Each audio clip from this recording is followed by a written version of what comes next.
Hello, I'm Jacqueline Holstead, and you are listening to On Point Conversations.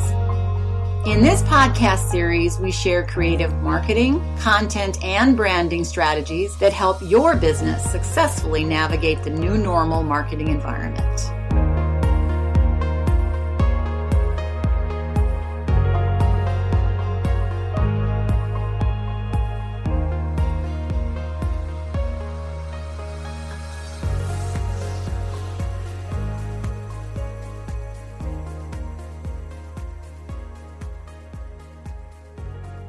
In my podcast today, I'm going to talk about curriculum vitae. You might have heard of them as CVs, or the other word for them is course of life. And generally, this tool is used for a job seeker, but I want you to hang on today, because even if you're an entrepreneur, or you work in a company, or you're secure in your job, or you own your own company as an entrepreneur, life can be disruptive. And for the job seeker, I would encourage you to always be ready and have this information available rather than trying to go back later and put it together, have it together for you so that you're at ease. And that when that this disruption comes, or distraction or whatever comes, and you need to look for a new job, there's an illness, there's a new member of the family, you need to be moving on, there's a new manager, the company's been purchased and they're now merging. There's so many things that can happen. So keeping a CV current is good for the job seeker. I also want to talk about it for the entrepreneur and the person who is already in a position. This CV has information on it that's really good to have and be reminded of as you're working in your daily life. As an entrepreneur, when you have some of those days that are really super challenging and you are tired and there is something just coming on, this is your reason. You can go back to your CV and say, this is my reason I'm doing it, and this is what I've done, and I'm perfectly capable, and this is just a small setback. So it's also a confidence booster. I use it when I'm going in. Maybe I'm going in for a new client pitch, which is always can be stressful, or I'm going to present a project even to a current client, and I want to have those thoughts in that, hey, this is what I've done. I've done this. I can do this, and helps me. So first of all, on the CV, you can go online and look for a format. I'll probably try and post one on my blog on onpointthinking.com. But you can look at a format, and when you're doing it for yourself, of course, you don't really need a format. If you're doing it as a job seeker, then you can use, there's formats online. I don't know, you can download them as PDFs, put them in, Word, and work at them from there. So a CV is a concise document. You only want it maybe 1 or 2 pages at the most. And it summarizes you as an individual. And it's going to be really used as a tool to sell yourself to potential employers, to sell yourself to your new clients, to ongoing selling yourself to your customer base. It can be used for a lot of things. It can also be used for investors. Again, in those cases where you're not a job seeker, it's going to be something you just have as a tool. You don't need to share it with them unless they ask for one. But it's more something that you keep for your own reminders. So let's talk a little bit about some tips for CV. First of all, you want to be concise, as I said before, very concise. You want to be accurate and truthful. No matter where you're putting the CV, you do not want to get caught up in a lie. Lying is a big no-no, and it's not helpful.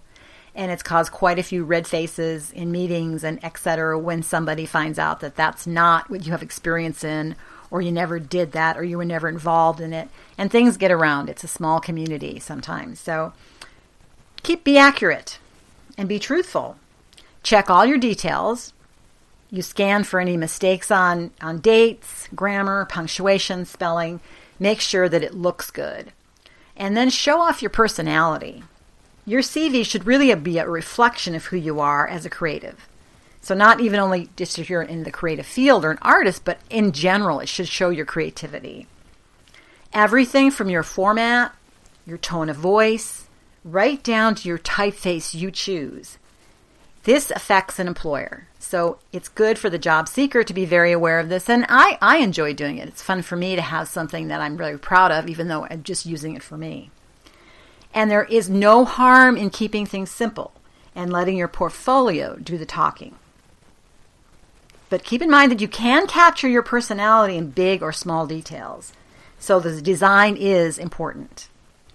Let's talk about what goes into a CV. The first thing that goes into a CV, if you're sharing it with other people, is your name, your address, your portfolio, like a link to your website, portfolio, samples you want to show, or social media, and your email address. Now, I will say one thing on your email address. I've gotten CVs or resumes that will have the most unprofessional email addresses.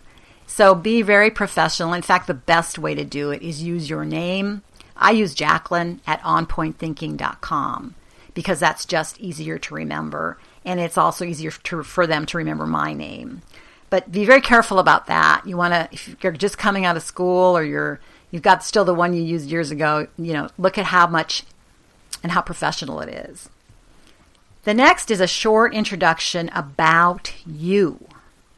So it's written by you, about you, who you are, what you do, and the types of projects or clients you worked with. So really consider when you're job seeking the tone of how you're going to present this and look at who you're presenting it to. So make sure that you've targeted to the people that you're presenting it to. If you don't know, keep it, again, plain and simple. For me, I'm concentrating on the types of projects or clients that I've worked with. And I keep a running list of that. So people that I worked with Hewlett Packard, Microsoft, all the people that I worked with, because it's, again, my document. So I don't really need to stay on the 1 to 2 pages, but I like to know and think about the clients I've worked with and the types of projects I've worked with. And then your experience.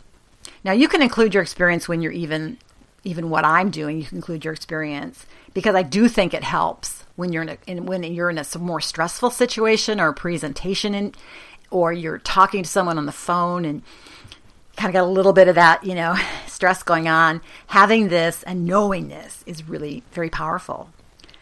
Summarize where you worked with key points. And if you've got many more jobs or several more, just conclude 2 or 3 and include it with each one a sentence or 2 about your roles and responsibilities during this time and the main skills you used.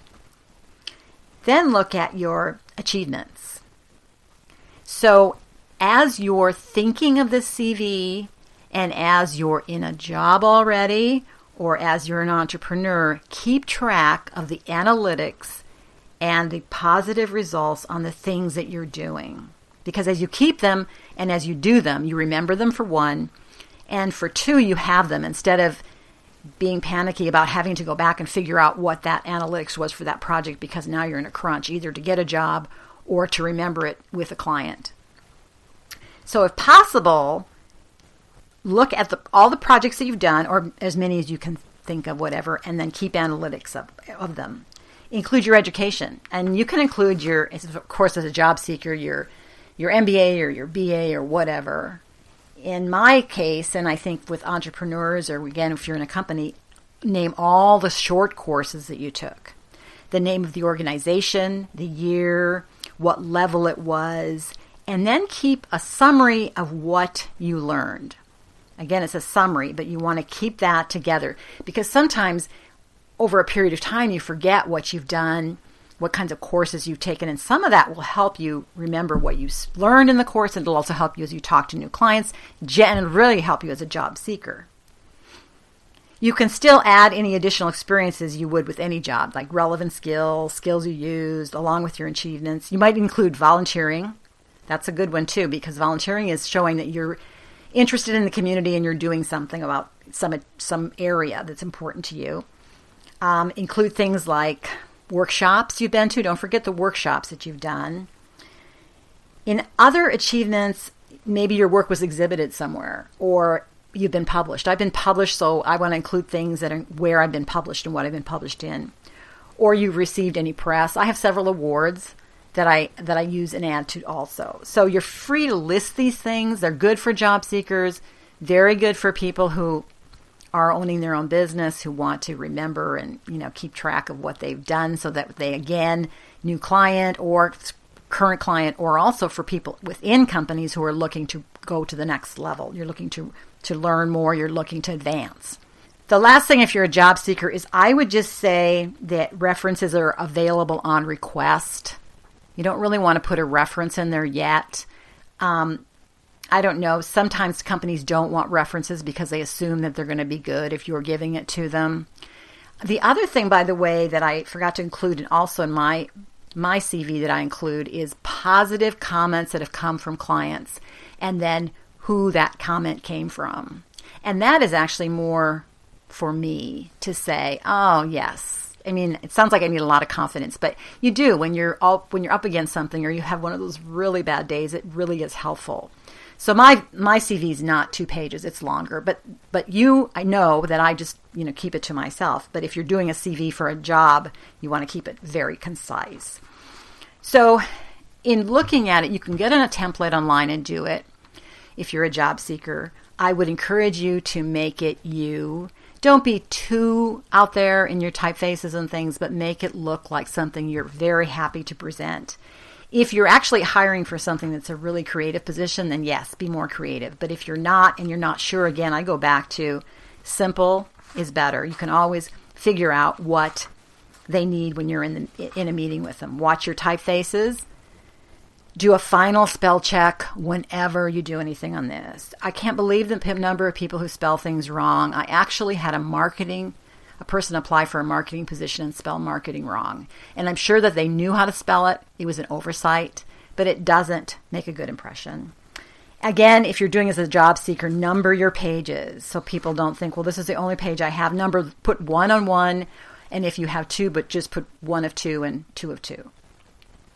And again, back to your name, your email address, professional. The other thing that sometimes gets overlooked is when you're sending this as a job seeker to somebody, you might have put in a really funny name for the PDF for it. Change it. Make sure it's just professional. In fact, just put your name and CV or something that just says this is what it is. It's sometimes easy to do where all of a sudden you're doing a number of these out there and you get some PDF name that's really odd and it comes through. It doesn't, again, reflect very well. All right, I hope this helped. I hope I got you to understand how important a CV is for not only a job seeker, but you in your own business. And again, for those days that it just seems like, is this really worth it? Because it is. And you will have that time, but it allows you to reflect back and to look more clearly at the past experiences and how well they fit with the future. Thank you so much. Again, this is Jacqueline Holstead, On Point Thinking. And also, I want to let you know that if you want to go to my site at onpointthinking.com, I have a contact form. I read and reply to those that are questions or also helpful hints. And you can just send me information if there was questions you have about a CV that you want me to answer, or if there are other topics you want me to cover. I really appreciate your help. Thank you for listening, and I invite you to join me next week as we talk more about specific actions you can take to reach your own business goals. You can find my library of other inspiring podcasts like this one at onpointthinking.com. Again, thank you for listening. This is Jacqueline Holstead at On Point Conversations.